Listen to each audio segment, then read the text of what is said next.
Hello tout le monde, je vous retrouve aujourd'hui dans une nouvelle vidéo qui sera un nouveau point lecture. Aujourd'hui la vidéo risque d'être assez longue puisque j'ai 7 livres à vous présenter. J'avais pas envie d'encore une fois séparer ce point lecture parce que voilà, au bout d'un moment les livres moi je les oublie, même si j'ai pris des notes, il y en a certains, je ne sais pas, heureusement que j'ai pris des notes parce que j'avais un peu oublié. Le premier livre dont je vais vous parler c'est Les derniers jours de Rabbit Eyes de Anna Mark Partlin. Excusez-moi pour la prononciation, je ne sais pas trop, l'écriture est pas très claire. Alors c'est un livre dont on a beaucoup entendu parler, c'est un livre que j'ai lu en lecture commune, on était 4 sur ce livre, je fais un petit coucou à Amélie, à Cindy et à Anissa. J'ai beaucoup aimé lire ce livre en lecture commune. Déjà parce que les personnes avec qui j'ai lu ce livre, je les aime beaucoup, c'est des personnes avec qui j'ai beaucoup d'affinités, on s'entend très bien. Et surtout, eh bien c'est un livre justement qu'il ne faut pas dévorer parce que et voilà, il y a beaucoup d'émotions dans ce livre en principe et du coup il faut vraiment le lire petit à petit. Donc ce livre gravite autour du personnage de Mia qui est atteinte d'un cancer et qui va vivre ses derniers jours. Donc nous allons suivre les personnes de sa famille, sa fille, sa mère, son frère, sa sœur. Voilà, nous allons voir un petit peu les réactions de son entourage vis-à-vis de cette maladie. Nous allons aussi faire pas mal de retours dans le passé vis-à-vis d'un personnage que Mia va rencontrer alors qu'elle est plus jeune. Je pense que ça sert à rien de faire un énorme résumé sur ce livre parce que c'est pas tellement important en fait. C'est un livre qui va apporter quand même pas mal de petits messages, donc c'est un livre que je vous invite à découvrir. Alors maintenant je vais vous donner bien sûr mon avis. Personnellement ça n'a pas été un immense coup de cœur, ça n'a pas été un coup de cœur du tout, j'ai été déçue par quelques petits points mais je vous en parle tout de suite. Je vais commencer par vous dire tout ce qui m'a plu dans cette lecture. La première chose c'est que l'histoire est pas très compliquée, c'est une histoire simple qui peut arriver dans la vie de tous les jours, hein, une personne qui est atteinte d'un cancer grave. Et pourtant l'histoire n'est pas du tout ennuyeuse, on s'ennuie pas une seule seconde, il y a toujours des péripéties de part des personnages très intéressants. C'est un livre dans lequel je me suis vraiment pas ennuyée. Donc franchement ça aurait pu parce que le thème est assez sombre, parce que qu'est-ce qu'on peut raconter en fait en 500 pages sur le cancer d'une bonne femme sur ses derniers jours. Et bien oui, à moyen quand même de... Voilà, l'auteur a trouvé quelque chose, a trouvé manière à rendre ce livre intéressant. C'était toujours intéressant, on retourne dans le passé, on a envie de savoir ce qui se passe, etc. Donc franchement ce livre ne va pas vous ennuyer, ça c'était clairement pas ça le problème. J'ai beaucoup aimé... les personnages sont hauts en couleur, c'est vraiment des personnages très différents, ils ont beaucoup d'humour et ça c'est très important je trouve dans ce style de littérature parce que ça peut être vite tire-larme. Et justement ça ne l'était pas, ça n'était pas tire-larme parce que ces personnages étaient empreints d'un grand humour, surtout la mère de Mia, Molly, qui me faisait d'ailleurs de temps en temps penser à Molly Weasley. Donc, Mia est aussi appelée Rabbit, parce que vous allez me dire mais elle s'appelle Mia ou Rabbit, non son surnom c'est Rabbit.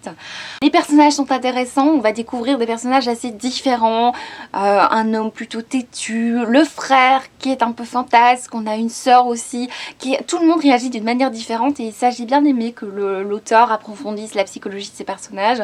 On va bien parler de la fille aussi, de notre héroïne, donc au niveau des personnages c'était vraiment très intéressant. Il y avait des moments où, empreints de beaucoup d'humour, c'était très touchant certes comme histoire, mais c'était aussi très drôle par moments puisqu'on avait des petites répliques, des petites piques bien drôles, des réactions parfois un petit peu exagérées de personnages là qui étaient vraiment sympas. Donc comme je vous l'ai dit, c'était pas trop tire-larme et heureusement parce que ça aurait pu clairement... C'est ce dont j'avais un petit peu peur avec ce livre, c'est qu'on nous fasse tirer des larmes faciles. Bah oui, la bonne femme est atteinte d'un cancer, bah oui, on va pleurer toutes les minutes. Et non, c'est pas le cas, donc ça j'ai bien aimé. Je vais dire que c'est un thème facile, mais c'est un thème où on peut facilement pleurer, disons. Et donc l'auteur n'a pas joué sur ce côté-là, mais a plutôt... donner de l'importance à la psychologie de ces personnages et a mis beaucoup d'humour et de rythme dans son livre. J'ai beaucoup aimé la fin qui était très belle et vraiment bouleversante. On peut s'en douter, les derniers jours de Rabbit Eyes, ça se termine pas forcément de la meilleure des manières. Le souci que j'ai eu avec ce livre, je sais que je suis pas la seule, mais je sais qu'on est assez peu à avoir ressenti ça. Je ne me suis pas sentie concernée par ce qui arrivait au personnage. Je ne me suis pas sentie du tout impliquée dans cette histoire, donc je lisais, je prenais du plaisir à lire ce livre, j'étais de temps en temps un petit peu triste, mais ça n'a jamais été un bouleversement, c'était toujours... je savais que c'était des personnages et pas des personnes, et du coup je ne me sentais pas émue plus que ça. Juste à la toute fin, j'ai versé une petite larme, mais c'est tout.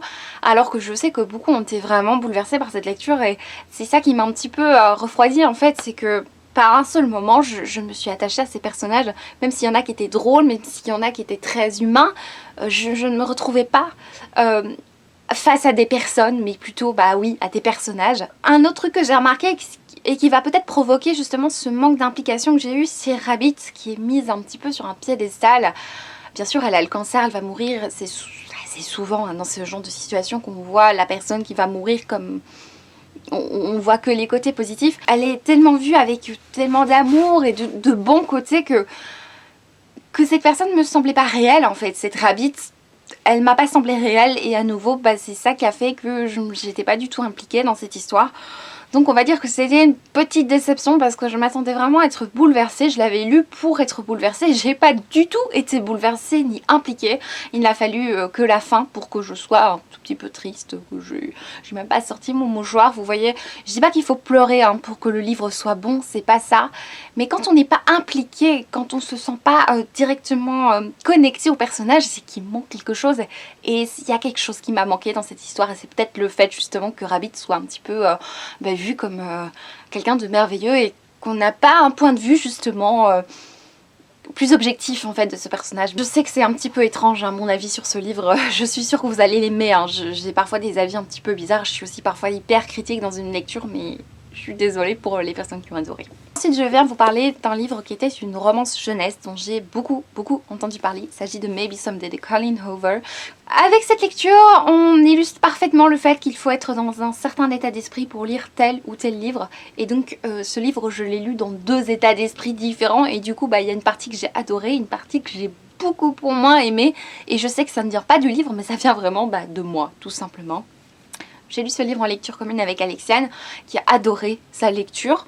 Alexiane était aussi plus jeune et peut-être plus, plus de l'âge en fait des protagonistes et je pense que c'est pour ça aussi qu'elle a adoré l'histoire et que bah, voilà, l'histoire en soi est vraiment très belle. Donc on va suivre un personnage, Sydney, désolée je regarde, ça fait longtemps que je l'ai lu, hein. Je l'ai lu fin mois d'avril. Sydney qui va se faire plaquer par son petit ami, en tout cas elle va se rendre compte d'une manière ou d'une autre que bah, son petit ami la trompe avec sa colocataire, super, et elle va du coup loger chez un garçon qui s'avère être un musicien. Elle va loger, donc vivre en colocation avec ce musicien et entre eux va s'installer une relation spéciale. Donc on est sur une romance, la romance a une grande importance. Et donc quand j'ai commencé ce livre, au début, je vous avoue, j'ai levé les yeux au ciel plusieurs fois. Je me suis dit, oh, non, c'est quoi ça? Mais déjà, le fait que la manière dont elle se rend compte que son petit ami la trompe, j'ai trouvé ça tellement cliché et débile que j'ai failli refermer mon livre quand même. Ensuite j'ai continué et je me suis prise au jeu, puis il y a eu 1 ou 2 révélations comme ça. Je me suis dit ah d'accord, on rentre dans ce type d'histoire. J'étais surprise vraiment parce que on n'en dit pas plus en fait dans le résumé. J'aurais pu deviner hein, vis-à-vis du résumé, mais en fait non, j'ai pas deviné certaines choses. Et du coup je me suis dit ah ok, et je me suis vraiment prise au jeu. Et jusqu'à la moitié du roman j'ai vraiment dévoré, j'ai adoré. Et puis je l'ai mis en pause, je ne sais pas pourquoi. Et le lendemain, ou le surlendemain, ou quelques jours après, je me suis remise dans cette lecture. Et je n'avais plus du tout envie de lire une romance. J'étais pas du tout dans le mood pour retrouver ces personnages, mais en même temps je me forçais, c'est quelque chose qu'il faut absolument pas faire. Je me forçais à continuer parce que je voulais terminer ce livre que Alexiane avait terminé depuis longtemps, donc je voulais un petit peu en parler avec elle et j'étais plus du tout dans le mood. Du coup ça dépend vraiment de l'état d'esprit dans lequel on était. Et à partir de ce moment-là, je ne voulais plus retrouver des ados, je voulais plus entendre parler de romances de jeunes, ça me saoulait littéralement.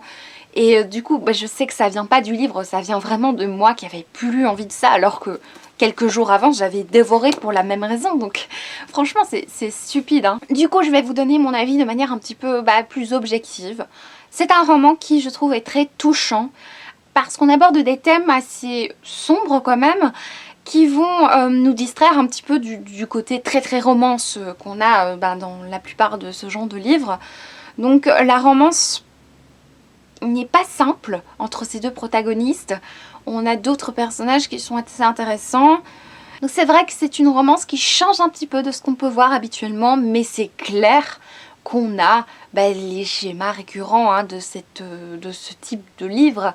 Donc nous avons une rencontre un petit peu qu'on a déjà vu dans beaucoup de livres. On a des moments dans le couple comme ça qu'on a déjà vu. La fin également.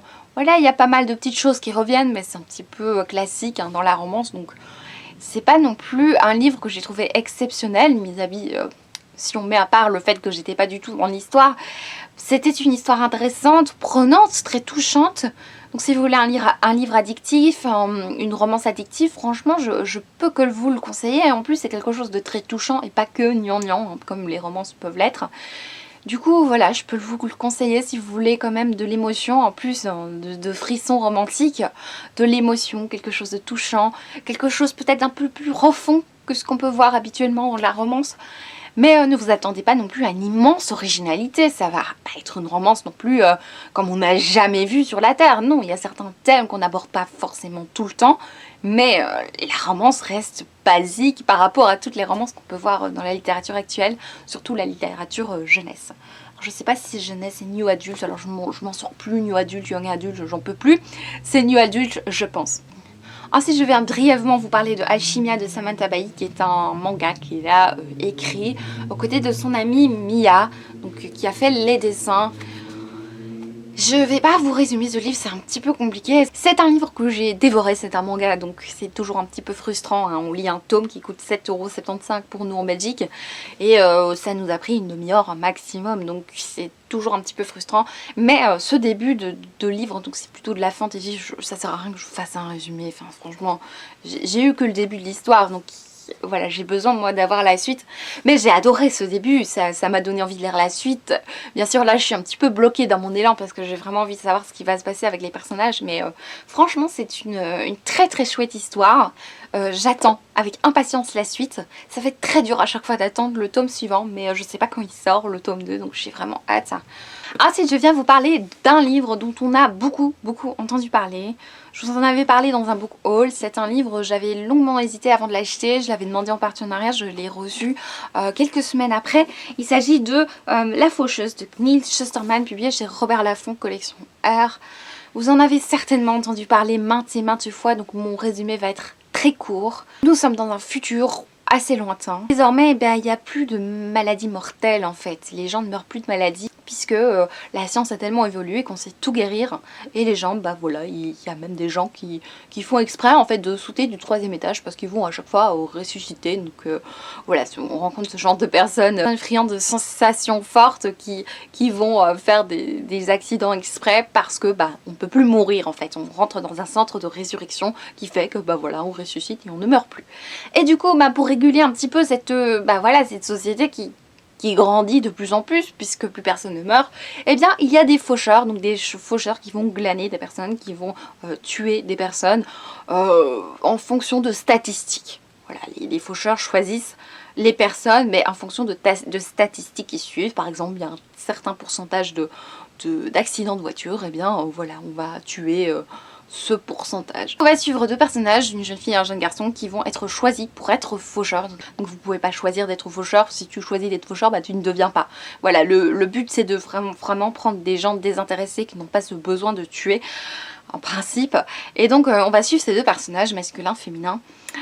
Donc on va les suivre dans leur apprentissage de faucheur. On va voir leur dégoût par rapport à cette formation, parce que au début ils n'ont pas forcément envie de faire ce métier, et on va voir un petit peu l'hypocrisie aussi de ces sociétés qui est vraiment très particulière. Et on va suivre des journaux intimes justement, très régulièrement on va suivre des journaux intimes de faucheurs, et on va voir un petit peu la vie de chacun, et on va se rendre compte que tous les faucheurs ne sont pas forcément les plus normaux, hein, puisqu'il y en a qui adorent tuer, visiblement ils n'attendent que ça.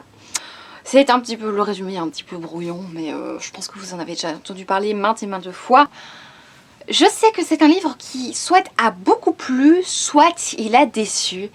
Et pour une fois, alors que franchement vous avez l'habitude que je suis vraiment une emmerdeuse pour ça, je sais que je suis toujours en train de critiquer, j'ai pas aimé ça et tout le monde a aimé, machin. Et pour une fois, franchement, je suis entièrement d'accord, j'ai beaucoup aimé cette histoire. J'ai vraiment adoré. En plus j'étais tellement contente de voir que Ninon de la chaîne Opaline a autant aimé. Enfin franchement je suis contente d'avoir le même avis. J'ai adoré cette histoire. Les personnages sont intéressants. On a deux personnages principaux, une fille, un garçon. On a deux points de vue de personnes assez différentes. Et on a surtout un retournement de situation vers le quart du livre là qui est totalement intéressant, que j'ai adoré, qu'on n'a pas forcément l'habitude de voir. Adoré cette lecture, ça n'a pas été un coup de cœur non plus, mais j'ai vraiment passé un super moment, c'était super prenant et surtout on a des petits retournements de situation comme ça qui sont vraiment très intéressants. C'était toujours très prenant, très addictif, il y a des fortes sensations, il y a quand même de l'action, alors ça met beaucoup de temps à être mis en place, je sais qu'il y en a beaucoup qui ont regretté ça, mais pour moi un livre a besoin aussi d'être complet, on a besoin de s'immerger dans l'histoire et voilà, si on rentre tout de suite dans l'action, bah oui, ça peut être chouette, mais ça peut être aussi très déroutant parce qu'il faut qu'on s'identifie, oui, qu'on puisse savoir qui est qui. Et là, bien, on prend vraiment le temps de poser tout ce qui va se passer. Et j'ai vraiment beaucoup aimé, j'ai adoré suivre ces personnages. Il n'y a rien qui m'a déplu dans cette histoire, donc ça, j'ai beaucoup aimé. Il y a certes quelque chose qui est assez prévisible, mais c'était pas grave, quoi. Un truc qu'on a deviné, voilà, un truc qui se passe et on devine parce que bah voilà, quand on lit beaucoup de dystopies, c'est le genre de trucs qui reviennent assez souvent, mais franchement moi ça m'a pas dérangé parce que je pense pas que c'était non plus the révélation de l'histoire. Donc franchement j'ai passé un super bon moment avec cette lecture, avec les personnages, des personnages assez différents, surtout bah, au fur et à mesure de la lecture, les personnages changent de plus en plus, ça j'aime beaucoup. J'ai passé un super bon moment, donc moi j'ai juste envie de lire la suite, mais elle n'est pas encore sortie. Ensuite, je me suis lancée dans la lecture de Nous les menteurs de Hilocart, publié chez Gallimard. Donc c'est un livre que j'avais emprunté à la bibliothèque. C'est un livre jeunesse qui va nous raconter l'histoire. Excusez-moi, j'ai un problème avec les prénoms. Quand je lis beaucoup, je retiens pas.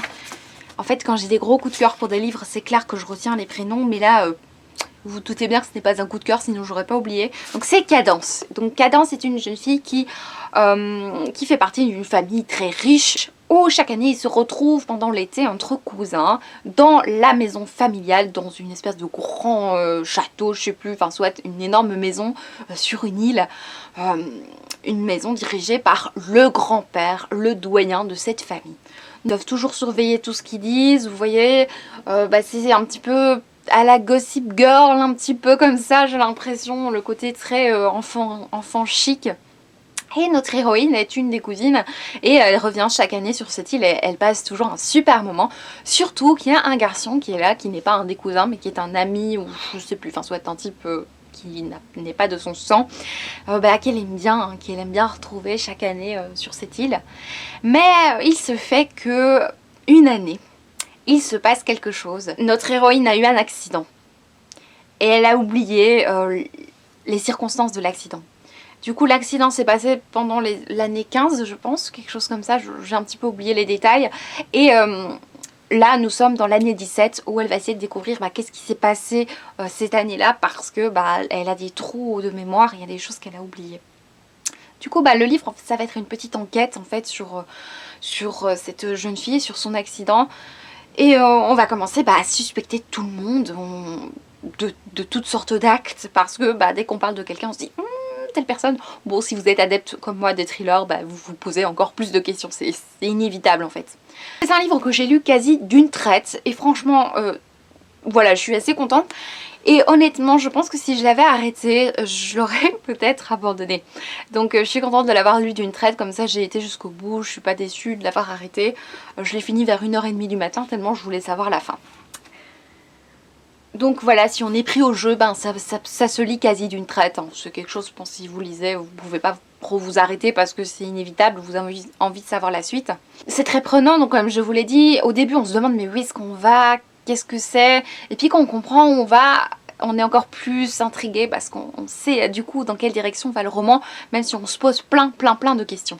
Du coup, moi j'ai été prise au jeu, littéralement, donc j'ai tourné les pages tout le temps parce que je voulais savoir, j'étais aussi dans les mêmes questionnements que notre héroïne. Le rythme est vraiment très soutenu, comme c'est un livre jeunesse, il n'y a pas énormément de détails, ça se lit tout seul et c'est pas non plus non plus trop basique, du coup bah, c'est très rythmé, on n'est pas interrompu par des longues descriptions chiantes. Là vraiment j'avais besoin justement d'un livre comme ça qui se lit rapidement, où il n'y a pas trop de descriptions, où le style est très simple et on se pose des questions et tout de suite on va vite à la fin quoi. C'est ça qu'il me fallait un petit peu et c'est ce qu'on a un petit peu dans ce livre. J'avais quelques moments d'émotion, en fait je le vois dans mes feuilles, quelques moments d'émotion, j'ai écrit ça mais je me souviens absolument plus à quel moment j'ai ressenti l'émotion dans ce livre, mais bon, on va dire que je vais quand même vous le dire vu que je l'ai écrit.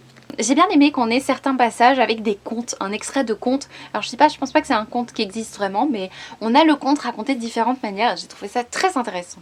Malgré tout, je vous ai dit que c'était pas très approfondi, du coup il y avait le rythme qui était toujours constant, mais par contre en effet les personnages sont pas très approfondis, ils sont très effleurés, on en sait plus sur notre héroïne, mais les autres personnages c'est à peine si je me souvenais du nom quoi. Ils étaient, je ne sais même pas la couleur de leurs cheveux, je ne sais même pas ce qu'ils font dans la vie, ou je ne sais même pas si on le dit, donc les autres personnages sont tellement effleurés que on les oublie, et du coup alors qu'on est censé ressentir des choses, on les ressent pas du tout parce que on s'attache pas vraiment à ces personnages tellement ça va vite. Du coup, alors qu'on devrait être pris aux tripes, on ne l'est pas du tout en fait.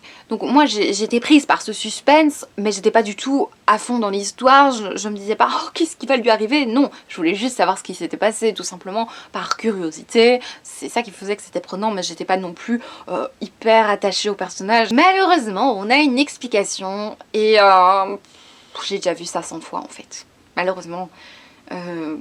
Si vous lisez pas tellement, je pense que ça devrait passer, ça devrait même franchement vous surprendre.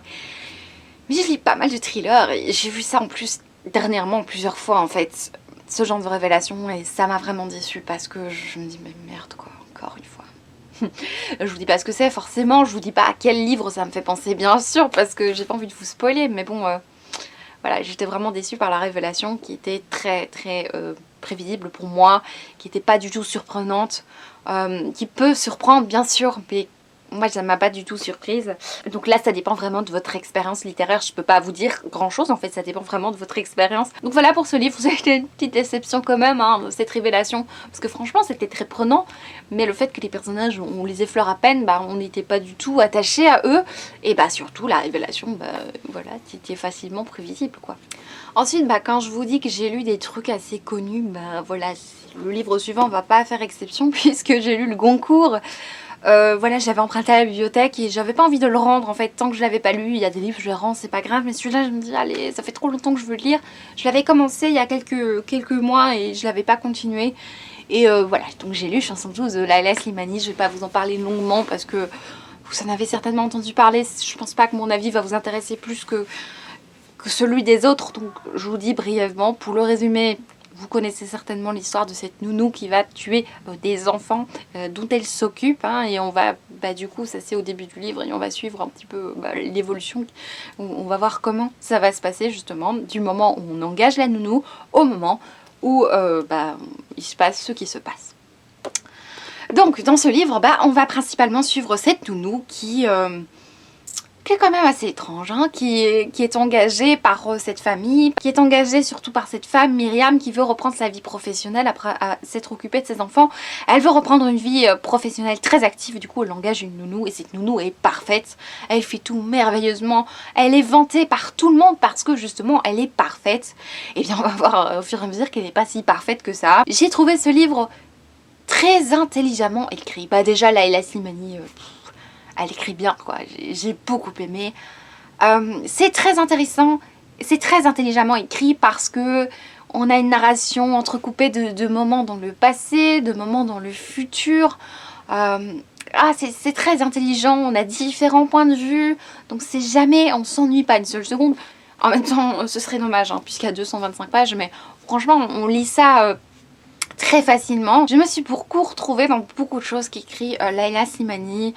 Elle fait quand même pas mal de réflexions sur la solitude, sur l'éducation aussi bien sûr, mais c'est surtout les choses sur la solitude qui m'ont le plus parlé. Et du coup je vous avoue que moi j'étais quand même un petit peu attachée au personnage de Louise. Louise, je m'identifiais de temps en temps à elle. Alors pas quand elle devient tueuse enfant, je vais pas dire ça, mais dans des moments, je me retrouvais en elle en fait. Quand elle regardait le monde, quand elle regardait les gens dans la rue et tout ça, je me suis dit oh mon Dieu, mais je me sens vraiment comme elle. Ça fait peur quand même hein, de se dire qu'on s'identifie quand même très fort au personnage principal. Par contre, j'ai détesté les parents de ces enfants. J'ai trouvé ça mais tellement... Ah, je ne peux pas concevoir en fait qu'une mère... Alors je vais peut-être me faire taper, j'en sais rien. J'ai détesté cette mère qui passe tellement de temps au travail qu'il ne voit même plus ses enfants, on a l'impression qu'elle s'en fiche de ses enfants. Alors je comprends les femmes qui veulent faire carrière, je fais partie de ces gens qui ont envie de travailler bien sûr, mais ce que je ne comprends pas c'est cet abandon, qu'elle abandonne carrément ses enfants, qu'elle revient le plus tard possible chez elle parce qu'elle est bien au travail. Mais quand tu fais des enfants, bah t'assumes quoi. Enfin, j'ai vraiment détesté ce personnage. Il s'est fait exprès. Hein. Je sais que Laila Slimani a un petit peu accentué le fait que cette femme soit tellement égocentrique. Oh, j'ai détesté ça. Et tu te doutes bien que les enfants voient en Louise leur mère. C'est inévitable. Et je trouve que Louise, elle n'est pas toujours traitée de la meilleure des manières, avec le plus de tact. Il y a beaucoup de questions comme ça qui sont traitées. Bien sûr, moi, ce qui m'a manqué, c'est l'explication véritable de l'acte de Louise. Peut-être que justement, le but de ce livre, c'est qu'il n'y en a pas vraiment. Et c'est pas franchement le but du livre d'avoir une grosse explication. Mais ça m'a un petit peu manqué sur la fin. Je suis sûre que vous l'avez déjà entendu. Moi, je vais pas dire que j'ai passé un bon moment parce que ce n'est pas le cas. J'étais très mal à l'aise en lisant ce livre. Alors, c'est pas en lisant vraiment les phrases du livre que je me mettais mal à l'aise. C'est en refermant le livre. Je me rendais compte que j'étais déjà dans un état d'esprit très très sombre et ce livre m'aidait pas du tout quoi. À un moment je le lisais au cours de la journée, je pleurais tout le temps. Alors ça n'a rien à voir avec le livre, mais le livre accentuait encore cet état très sombre que j'avais. En plus c'est un jour où il pleuvait, enfin vous imaginez. Donc personnellement j'ai eu beaucoup de mal à voir les parents en tant que victimes parce que justement c'est eux que je voyais comme menaçants. La manière dont ils traitaient Louise, dont ils traitaient leurs enfants, dont ils les éduquaient, c'est vraiment quelque chose que j'ai eu beaucoup de mal à lire. J'ai eu plus de mal à lire en fait la manière dont étaient élevés ces enfants que le meurtre lui-même. Alors je m'y attendais, le meurtre, ça fait des mois qu'on en parle. On a fait un travail en cours de littérature sur justement, bah, il a eu un prix, machin, du coup, bah, voilà, c'est un livre dont on a énormément entendu parler, donc on sait ce qui se passe au final, mais moi ça m'a plus choquée en fait ce côté-là. Bien sûr j'étais choquée par le début, hein, je suis pas non plus insensible, mais voilà, ces parents là, pouf. Et pour terminer ce point lecture, je vais parler d'un livre que je viens de terminer. Donc ce matin, j'ai terminé La boiteuse de Françoise Guérard. Donc c'est Françoise Guérard qui a écrit ce livre qui nous parle d'une jeune fille, Aurore, voilà, Aurore qui est avec un petit ami assez épouvantable qui part en vacances avec ce petit ami qui se nomme Wilfred. Elle part en Écosse avec lui et les vacances se passent très mal. Elles se passent tellement mal qu'il lui parle jamais, qu'il arrête pas de recevoir des coups de fil mais qu'il veut pas lui dire de quoi il s'agit. À chaque fois qu'il reçoit un coup de fil, il sort, il part et il essaye de parler pour qu'elle l'entende pas. Bref, ce voyage en Écosse se passe super mal et il y a chaque instant, on a envie de baffer Wilfred, mais encore plus notre héroïne qui se laisse faire, qui est une véritable cruche. Vous avez déjà mon avis sur cette héroïne et ce héros d'ailleurs. Ensuite, ce qui se passe, c'est qu'ils vont faire une promenade juste avant de rentrer, parce qu'ils décident de rentrer un peu plus tôt, puisqu'ils se rendent compte que ça se passe pas forcément bien. Donc ils font cette promenade, toujours en ne parlant pas, et on se demande pourquoi Wilfred est comme ça avec sa copine, c'est censé être sa petite amie, et il a l'air hyper inquiet, froid, il lui parle pas, enfin bref, c'est l'ambiance générale, c'est une ambiance lune de miel comme vous pouvez voir. Il se promène et il se fait que notre héroïne Aurore se prend le pied dans un, je pense un truc à loup, un piège à loup. Malheureusement ils sont au milieu de nulle part et son pied est complètement broyé et elle lui demande de partir chercher de l'aide, mais il ne revient jamais. Elle met un long moment avant d'être découverte et bien sûr naît en elle une véritable haine envers ce personnage puisqu'à cause de lui, elle est boiteuse comme le dit le titre. Donc le livre, c'est écrit dans le résumé en dit beaucoup je trouve. Le livre nous fait poser beaucoup de questions, nous parle beaucoup de vengeance, de ressentiment, de haine, mais aussi de résilience. Et voilà, on aborde ces thèmes-là. J'ai lu ce livre à un moment où ça n'allait pas trop dans mes lectures. C'est souvent lié à notre vie. Mon but n'est pas de raconter ma vie, mais il y a des moments où voilà, les lectures, je commence un livre, j'arrive pas à continuer, je suis pas dedans. Et ça avec plein de livres, donc j'avais 7 livres là que j'avais commencé, je n'arrivais pas à accrocher. Pourtant, bah, il y avait quand même Franck Tillier, quoi, donc je n'arrivais pas, c'est une question d'émotion aussi. Et c'était le premier pour lequel j'accrochais. Voilà, c'était le premier qui me faisait faire cette petite étincelle qui fait que j'avais envie de lire la suite. Et donc voilà, ce livre a quand même une place particulière puisqu'il m'a redonné quand même ce goût. C'est pas que j'avais un dégoût de la lecture, mais c'est que il n'y avait rien qui me correspondait au moment où je le lisais. Et celui-là, c'est le premier justement qui me correspondait. C'est un livre très très prenant. Et pas prenant sans détail, vous voyez, comme les livres jeunesse, souvent actuellement, bah, dans le young adulte, on a souvent des livres où il n'y a pas énormément de détails, où le style d'écriture est très basique. Non, ici, c'est très prenant parce que les personnages, on se pose des questions sur leurs réactions qui sont pas toujours cool, surtout Wilfred, et on a un personnage qui est une véritable cruche et naïve, et qu'on ne comprend pas comment elle se laisse faire. Déjà, on se demande mais pourquoi elle est comme ça, du coup on a envie de lire la suite, et en même temps, Wilfred, on a envie de savoir pourquoi c'est un gros con, on a envie de savoir pourquoi il lui fait ça, pourquoi il l'abandonne. Et du coup, bah, c'est ça qui est très prenant, ce côté très humain qu'on a envie de connaître. Et aussi, bah, la plume de Françoise Graer est vraiment très belle. J'ai beaucoup aimé, c'est très poétique. Le vendeur de Gulfstream en avait parlé à la foire du livre de Bruxelles et je trouve qu'il a très bien vendu. Il en a très bien parlé et ça correspondait vraiment. Cette plume est très très belle, très lyrique comme ça, mais... Ah, ça correspondait, il y a certains moments je me disais oh elle en fait un petit peu trop, mais en fait non. Au final j'ai adoré la plume, c'est vraiment ça qui m'a accroché vraiment dans ce livre, ce côté très humain qu'on avait. Malgré tout, j'ai été déçue par la fin. On a des pistes qui arrivent à gauche, à droite, on a des gens, des coalitions, des choses comme ça.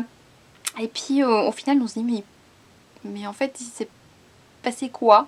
À la fin on a une révélation, une explication et j'ai été vraiment déçue par ça parce qu'on nous lance des choses autour du livre, on nous lance des choses pendant le livre et à la fin ah d'accord, tout ça pour ça. Ok, j'ai été un peu déçue par la fin, je suis vraiment déçue. J'ai vraiment l'impression que il manque quelque chose dans ce livre, ou il y a quelque chose en trop, je ne sais pas, puisqu'on a une romance, et on a un personnage, une romance qui arrive là, et on se dit mais pourquoi? Il n'y a pas besoin de ça. Je suis ressortie de ce livre avec une impression de flou, et j'ai lu ce livre en lecture commune avec Anissa, d'ailleurs qui m'a offert ce livre, et on était un peu d'accord sur le fait qu'on savait pas trop. Alors moi j'ai beaucoup aimé cette lecture, mais la fin m'a vraiment déstabilisée. J'étais vraiment déstabilisée par cette lecture parce qu'il y a quelque chose, je pense, de maladroit dans cette histoire. Ah, il y a quelque chose qui m'a dérangée, c'était pas... Ah, c'est dommage parce que la plume était magnifique. Donc moi, c'est clair que j'aimerais découvrir l'auteur dans d'autres livres. Voilà, c'est tout pour ce livre-là. Donc c'était pas une déception, hein, parce que franchement, j'ai passé un super moment. Mais la fin, c'est comme un soufflet qui retombe. C'est vraiment cette impression-là quand j'arrive à la fin. Je dis, ah bah merde, ça retombe. C'est dommage. Donc voilà, c'est tout pour ce point lecture, il était quand même assez long, j'espère de tout cœur que cette vidéo vous aura plu et si vous avez lu un de ces livres, n'hésitez pas à me dire ce que vous en avez pensé. Je vous fais de gros bisous, je vous dis à bientôt, ciao!